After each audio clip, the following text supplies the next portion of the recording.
Bonjour, je m'appelle Samy et je suis animateur à la Maison de l'Enfance Saint-Exupéry. Aujourd'hui, je vais vous expliquer un jeu qui s'appelle le 8 américain. Normalement, ce jeu-là, tout le monde le connaît. C'est une version que j'ai appris moi, enfin, qu'on m'a appris. C'est peut-être pas la même version que vous connaissez. C'est un jeu qui se joue avec un paquet de cartes de 52 cartes. Plusieurs cartes ont plusieurs rôles différents. Je vais vous les expliquer. Nous avons le 7. Que ce soit n'importe quel symbole, la valeur reste la même. Le 7, ça permet de sauter le tour d'un joueur. Ensuite, nous avons le 10. Le 10, à la personne qui la pose, ça lui permet de rejouer une carte. Si, admettons que c'est la dernière carte qu'il a en main et qu'il pose le 10, il est obligé de jouer une autre carte, même s'il n'a plus rien. Ça veut dire qu'il sera obligé de piocher une carte. On a le valet. Cette carte-là permet de changer le sens du tour. Tout à l'heure, dans l'explication, vous comprenez ce que je veux dire par sens du tour. On a l'as de cœur. Cette carte-là appelle les autres as. En gros, une fois que l'as est posé, la personne qui joue après moi est obligée de poser un as. Sinon, il pioche deux cartes. Pareil, dans l'exemple de tout à l'heure, vous verrez ce que je veux dire. Le 8 est à utiliser comme un joker.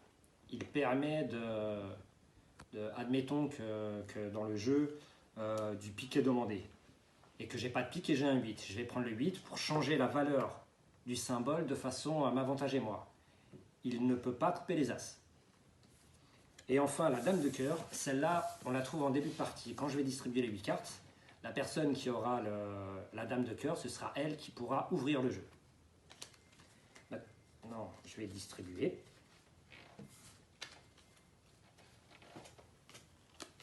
On donne 8 cartes à chaque joueur, une par une. 2, 3, 3, 4, 4.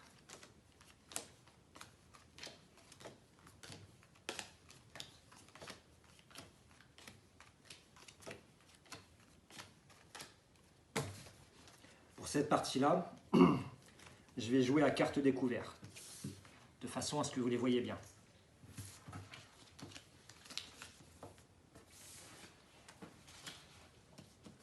Voilà, alors, la personne qui a la dame de cœur, c'est le joueur à ma gauche. Il pose la dame de cœur, qui fait que c'est la personne qui vient directement après elle qui commence.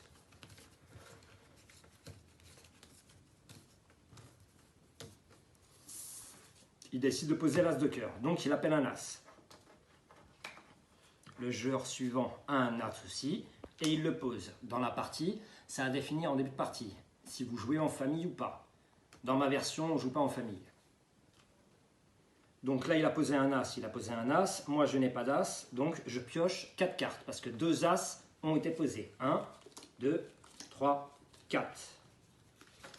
Même si je pioche la bonne carte, je n'ai pas le droit de la jouer. Je dois attendre le tour suivant.